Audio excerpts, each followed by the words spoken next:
What's up, crypto gang? Welcome back to another episode of Hack Crypto, where we hack our cryptocurrency education. And if you guys are brand new here, we do a giveaway at the beginning of every single episode. And today's winner is Manila Crypto. Thanks so much for commenting on the previous video with your wallet address, Manila Crypto. Just sent you some Bitcoin. On this special episode, I sit down with Hashoshi.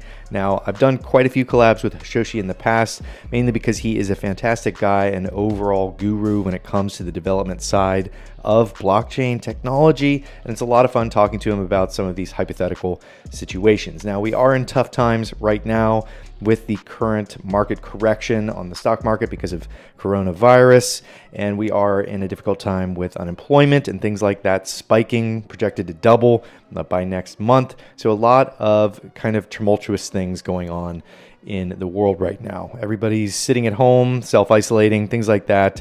At the time of filming this video, we're sitting in our house as well, day in and day out, waiting for this coronavirus to blow over. But what I wanted to do today was sit down with Hashoshi and go through a hypothetical situation where we create a digital dollar. There are a couple organizations that Hashoshi actually mentions in our interview together about companies that are working together on creating a digital dollar and effectively stopping this just constant overprinting that is happening. Because if you guys aren't familiar with how the economy kind of functions with the Fed and things like that, if you just print a bunch of money in the simplest way possible, if you just keep printing money, $1 trillion a day, you are going to run into inflation. Your money is going to be worth less, and that is kind of what we talk about in this interview. So we're going to go through a step-by-step situation of what would happen if we create a digital dollar and how the transition would happen.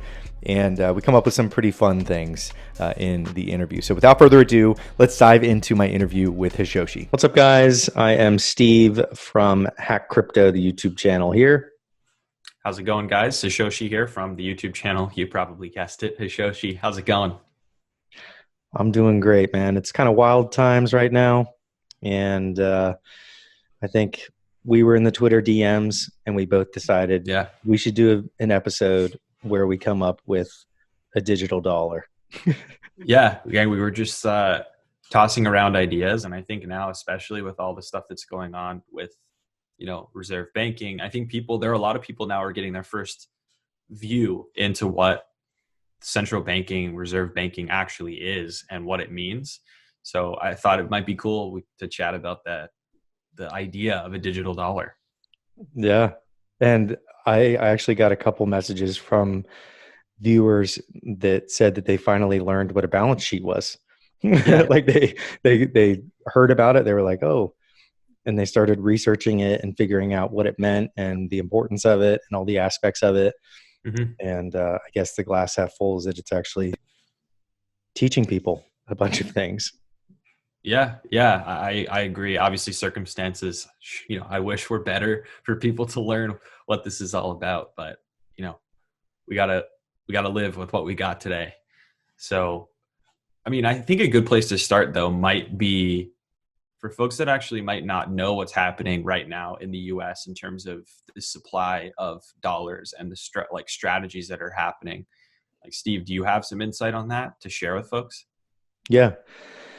So right now, as people very, very well know, the coronavirus is causing a slowdown.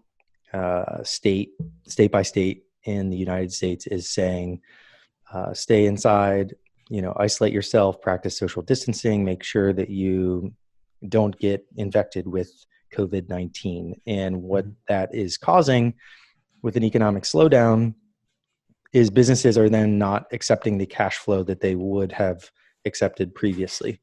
Yep. And when you have this happen, there's historic levels of business debt. And when you take on debt as a business, to evaluate that, they measure that by cash flow. So they give you a certain amount of debt and, evaluate your risk depending on that amount of cash flow, how much you can take on. So we have historic highs of this business debt globally. In the US, it's pretty bad. And this slowdown is triggering a lot of like a chain reaction where if you reduce your cash flow drastically and you can't meet your obligation of that debt, you have to reduce your overhead and your expenses. And the first thing that many people are thinking and know about are layoffs. And once you have layoffs, you have your markets reacting, you have all these things reacting like shareholders dumping and things like that. You lose value, and it's just a compounding effect. So that's like a broad high level of the pandemic causing people to stay inside, not go to businesses. Businesses can't make their debt payments because they don't have the cash flow from consumers that are staying inside. And it's just this visceral cycle that is really kind of picking up momentum right around now. Yeah. And that affects like broad brushstrokes across big businesses and small business. I mean, there are big, like monstrous businesses like Hilton that I saw today are like really in trouble in terms of cash flow, because I'm sure there are people that have no certainty that this is going to blow over anytime soon that are just canceling en masse travel plans. And by policy, that's a lot of capital that Hilton now is going to be without. Yeah. Things just don't balance the same way. Yeah. So, and throwing another curveball is that internationally, we are, not just lending to United States businesses, and we're not only borrowing from United States banks and things like that. So when you run into this, you have like a systematic fall down with Italy, which is a massive economy, on full shutdown. They're not going to be able to accommodate any type of debt that other countries or themselves, just like us, have. So you have this really disturbing, kind of scary network effect happen. But this episode's supposed to be somewhat positive. So yeah, that's a good segue into what we wanted to talk about today. Yeah. So maybe how do you want to start with the idea? So I think just conceptually, right up front, I think the thing that people struggle with, and if you go on Twitter and you hear people talking about the monetary policy and the system that we have now, is that there's basically no limit and no cap to the amount of new currency, like denomination, that's out there, right? So right now, almost daily, it seems there are millions, billions, and at one point $1 trillion just printed, created almost out of thin air. Actually, it is out of thin air to help try and stabilize people in terms of how the economy feels. So I think having conceptually, for people that are interested in things like Bitcoin, and the reason why it has value is that fixed supply, and that supply and demand curve. Obviously, panic changes a lot of things, but creating a system that's resilient against just free for all supply injection is an interesting concept. Yeah. Well said, because it's literally just an edit button on a screen now. The term printing psychologically was like, at least there was some work involved in that. Like, we got to go to the printers, and now it's just a couple clicks on the computer, which is terrifying. That debases the currency and everything. So one thing that I wanted to bring up quickly before we go through like a concept that you just brought up was a deflationary spiral. And this is effectively where, when you have a like lower priced goods, because businesses are going to start lowering prices to goods just to really increase their cash flow and get back on track. You have smaller cash flow, you have smaller profits, you have a reduction in production, which is layoffs, you have increased unemployment, and then you have less spending, and then you have oversupply of goods and services at a low cost. So it's this vicious cycle that one of the reasons why we really wanted to dig into this was to really avoid like a deflationary spiral type thing. And I think that it's a fun exercise in bleak times. Yeah, I'm totally with you. I think the idea that you could have a digital version of the dollar right up front, it has, first of all, that benefit, right? But secondarily, it has there's a bunch of cost savings associated with all of that. Hmm. Because if you think about the sheer volume and cost of accounting right now, just on like the dollars and cents, literally, it's crazy. I think people don't really realize the astronomical task that it is to keep track of accounting within businesses and banks, especially. It's not as unified, I think, as people might assume it is. Yeah. There's a lot of reconciliation. There are a lot of like banking transfers, debits and credits. All that stuff is sort of like Frankenstein IT solutions sort of pieced together over time. And it's like bad decisions 10 years ago are kind of being band-aided now. So I think it's time to modernize even that part of it. Yeah. Yeah. So moving into what our idea was here. Yeah. So what you mentioned before is the Federal Reserve. If you guys are new to what that is, it is supposedly, quote unquote, separate from the administration. They work together closely, and they are responsible for what Hashoshi was talking about with printing the money. So as of February, there's 1.75 trillion notes in circulation. So that is physical cash that's in circulation. So we wanted to crunch some numbers real quick. And the overall premise, like what you were talking about, is immense savings right out of the gate, because if you're making all this digital, it will save quite a lot of money. But if there are 350 million people in the United States, and if we were to give everyone 1,000 of these new minted tokens, and the incentive was for businesses to accept them, immediately becoming exchangers or currency exchangers.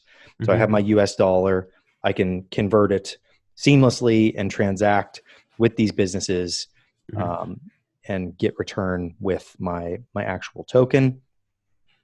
I think that it almost acts as a quick, immediate airdrop style UBI to everyone as a stimulus.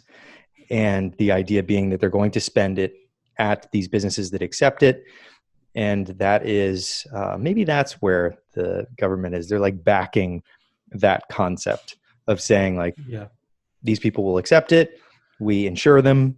Maybe that's, that could be where they fit in. I mean, we were chatting about this before we started recording this, and we were trying to figure out where the government would naturally fit in, because I know that we'll have, the crypto anarchy crowd in the mix saying, well, why do we need governments in general? And, all of that jazz. Totally understand. But in reality, like, you have to take into account the fact that a lot of these like institutions are institutions that are not just going to disappear into thin air in one generation, if ever. So we just have to think about the solution and how these existing parties will play. Yeah. And it was difficult to try and think. We decided to just start recording because we couldn't just figure it out as we go along. Yeah, we couldn't it is difficult because it's the spectrum that we were talking about, where it's either no power or all the power. It's like with this whole concept. So the idea of there's 80,000 bank branches, like physical bank branches. And I brought this up in the past of, if it was a proof of work system, banks would just become miners. But in this example, and both Hashoshi and me being proof of stake junkies, love it, love everything about it, and all really cool. All of the crypto economics about it, love it. So for this example, proof of stake, 80,000 branches, like your neighborhood, the one right down the street from you, is considered a node on this network of these 500 billion tokens that are the US digital dollar. And what we were talking about before was these people are voted on. So very similar Right. to Icon, EOS, and the DPOS projects, delegated proof of stake. Me and Hashoshi and you guys Mhm. watching would vote on these institutions, the one right around the street from you. You would say, okay, you can support the network governance. I vote for you with my stake. Mhm. This is my amount of digital dollars. You help support, and also for all of the local businesses and everything, you need to help present proposals to get funded. You need to be really good Right. at it. I need to make sure that you're doing a good job of bringing those proposals, making sure they're getting funded, maybe even like tracking to see what their conversion to funding is, number Yeah. of edits and whatnot. And the most fun part was what you brought up, which was about the rewards for value creation. Yeah, I think it's really interesting. I mean, if you think about in this ecosystem, how banks are no longer like, if you think about what banks do now, like they're two or three big roles. One is lending, like they lend with your money to others, and that's a revenue model. They also are like storage, right? They store money for often for a cost. Lots of banks charge their customers money to store their money. And then I would say third, it's also supporting the central banking institution that there is. Like the whole central bank concept weaves very closely into the banks that you and I go to all the time. Mm-hmm. And so in this ecosystem, banks no longer have either of those money making or revenue generating opportunities per se. So maybe their role of the future is banks are going to be there not to do those things, but rather to help secure and help govern, in a sense, the entirety of the transaction network. But in that case, it's not as you're not as reliant on banks to do things for you. Like the banks are not a single point of failure for you as a transactor, a purchaser. So I Mm-hmm. think that's interesting right up front. But going back to what you said, obviously just went on a tangent, so my apologies. But trying to think about after that initial UBI phase, right, where you've tried to migrate your physical 1.75 trillion into this ecosystem for every adult person in the US, then you have this idea of, okay, we have a fixed supply of, I think you said 500 billion, right? Yeah.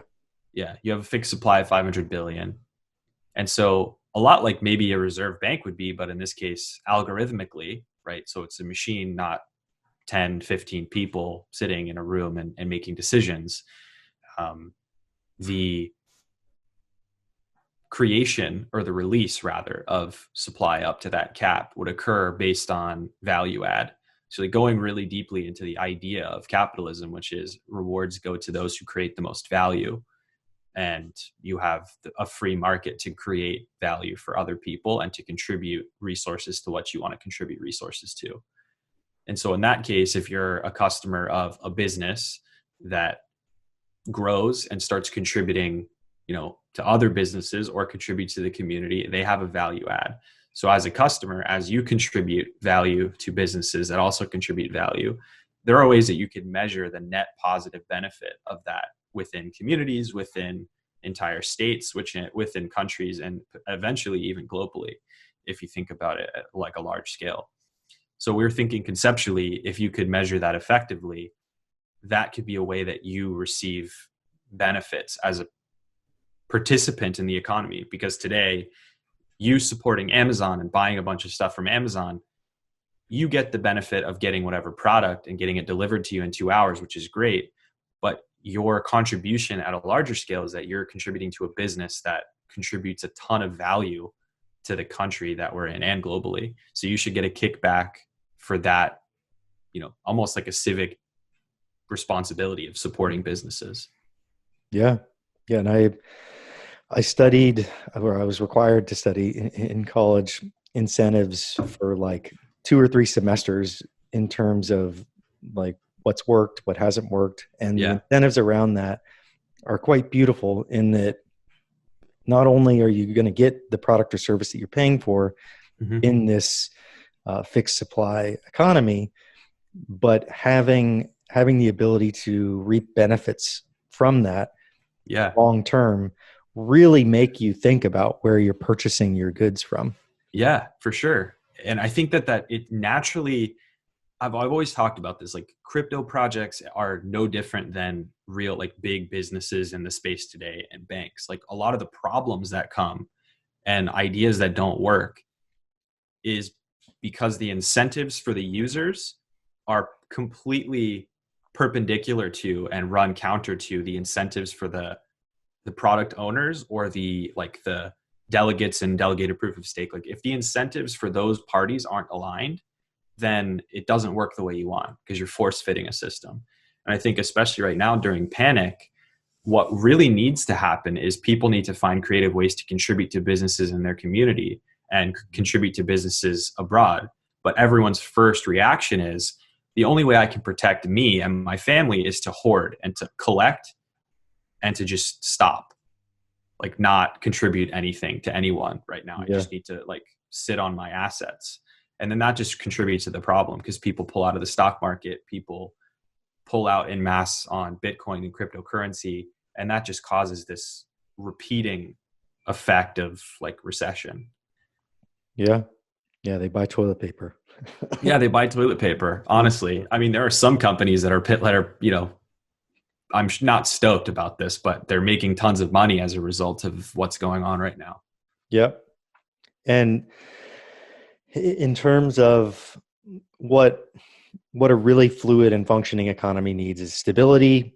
So it's the ability for me and you and everyone watching to predict future costs. Like if I know that everything is going to, if my one digital dollar produces the same amount of value 10 years from now, I Yeah. feel comfortable spending that. They need real savings. They need the ability to feel comfortable holding that digital dollar, that it's not just going to implode. I think crypto projects really missed out on that.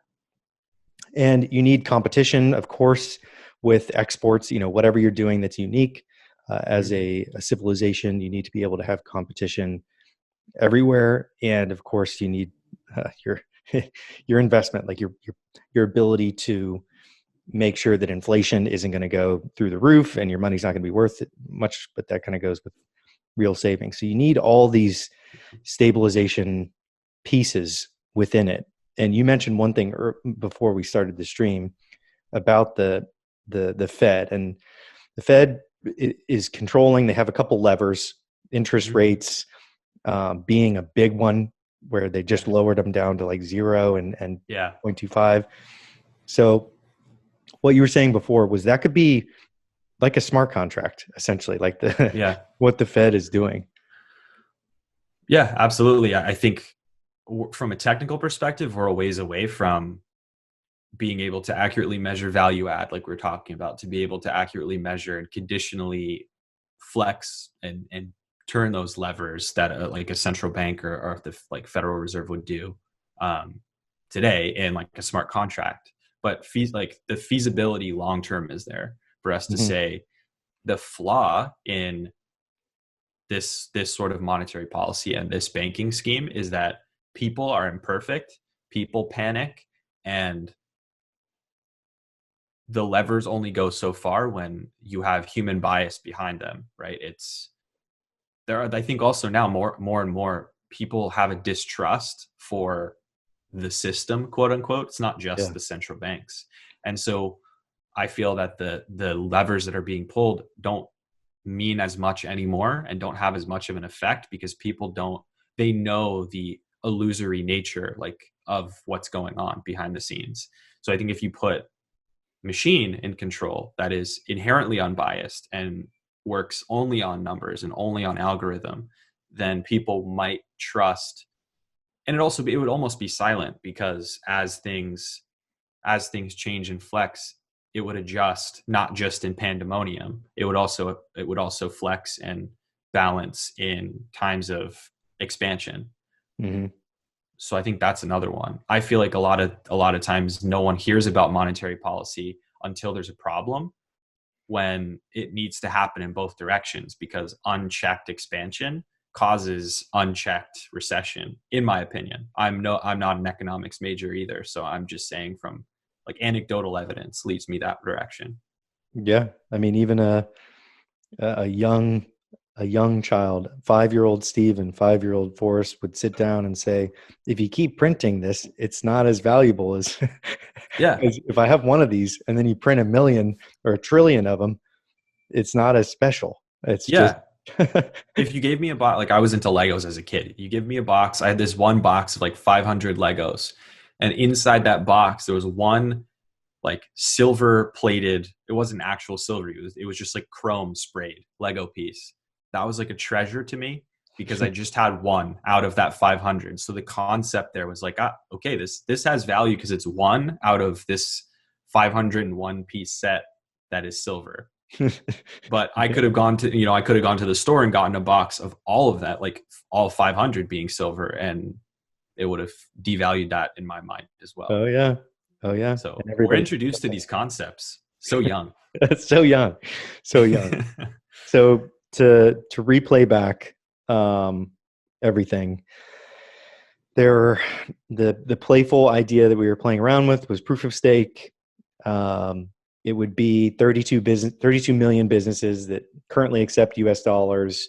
They would also agree to accept. Maybe that's where the government fits into this whole thing, supporting them to accept it. Yeah. That contraction happens of about 30% from what's in circulation now down into these businesses. And from there, we have our $1,000 sent to every single adult in the United States. And they are then going to use that to support these nodes that it could be bank branches, it could be people that apply, like businesses that apply to have like a fiduciary duty style thing where they're supposed to help you get proposals together to ask the network for funding for things, with like the lending component from the network, not from them as a node validator or a bank. They're literally just merely facilitating people and citizens to extract and borrow from the entire system, the entire network. Yeah. And those people are voted on. They can very quickly be removed. And, Yes. let's say they launder, what was it? HSBC did like $2 billion for the cartel. Let's say SBC. Wells Fargo scam accounts. That's right. Wells Fargo gets caught. Boom. The news comes out and they get ratcheted down on the list in the amount that they are able to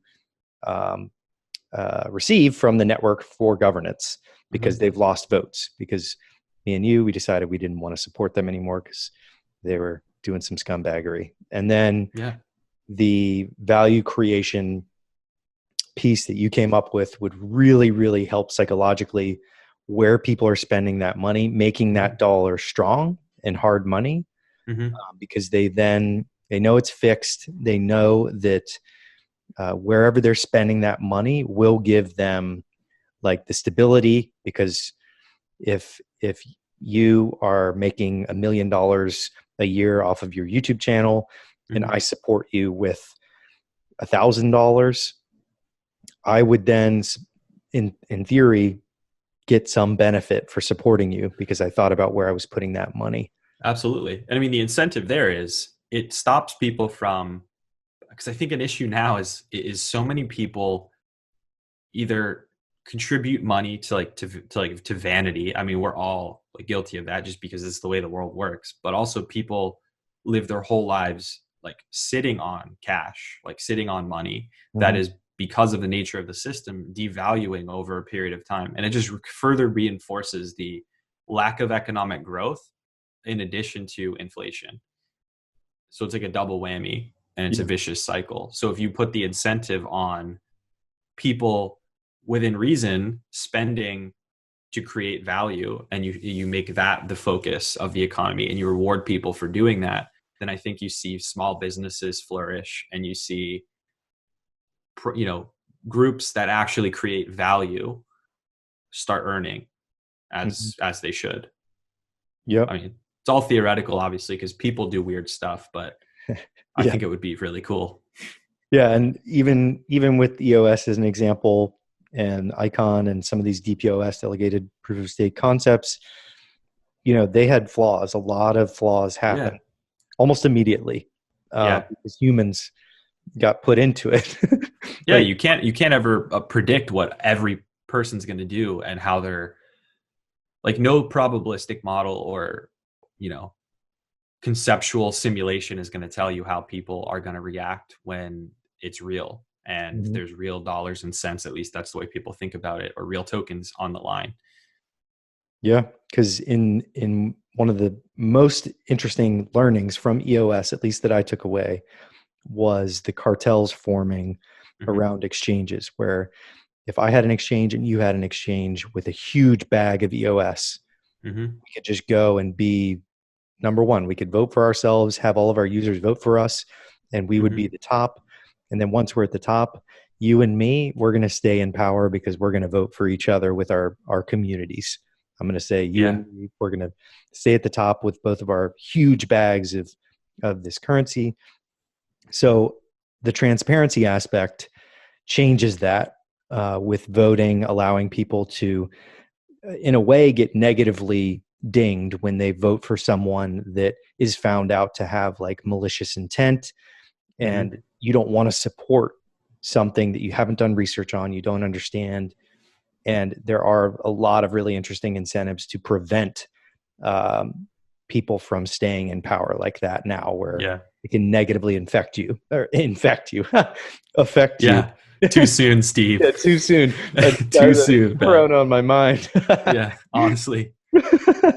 and and so it can negatively infect slash affect you if you voted on those people, those quote unquote institutions slash nodes. But yeah, that's my thoughts on it, and I love that we kind of came together and thought about all this. And Yeah. It's fun to talk about. yeah, it's hard times, crazy times. So I think it's important to have a little fun like this.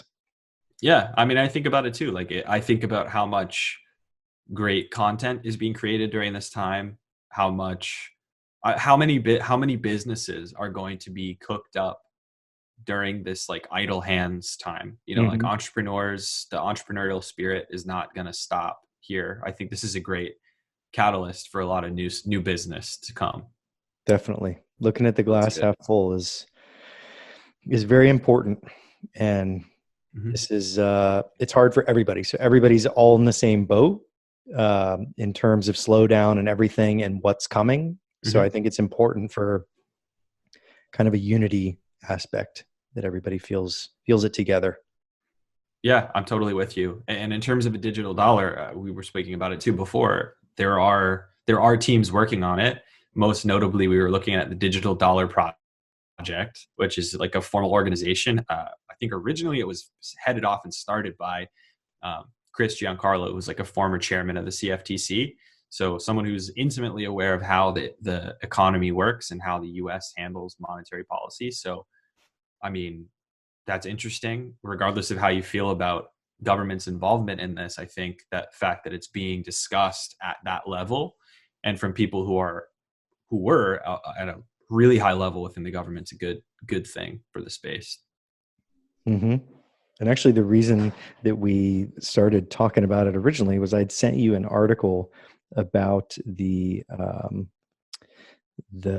person from Coinbase that was going to, what part were they going to? Um, I think they're going to was the chief legal officer, right? yeah, yeah, That's being it's like heading off part of the task force at the um over with Mnuchin.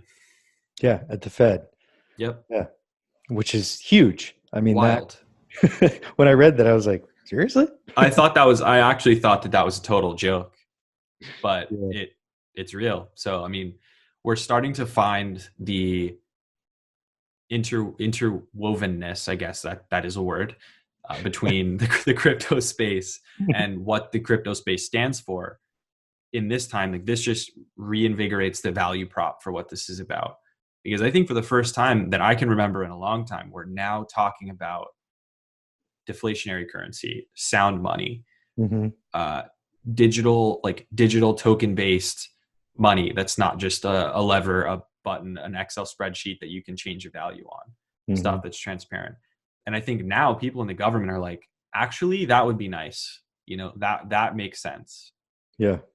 And I think that's a good thing. People who are so anti-crypto, I think at least understand the ethos of what it's about and are saying, hey, you know what? I'm not totally against that.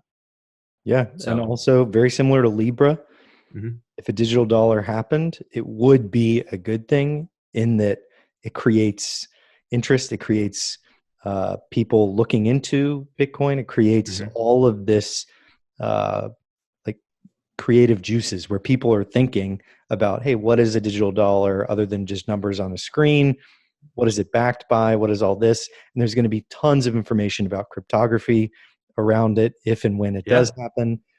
And it just sparks this whole brilliant conversation about Bitcoin again.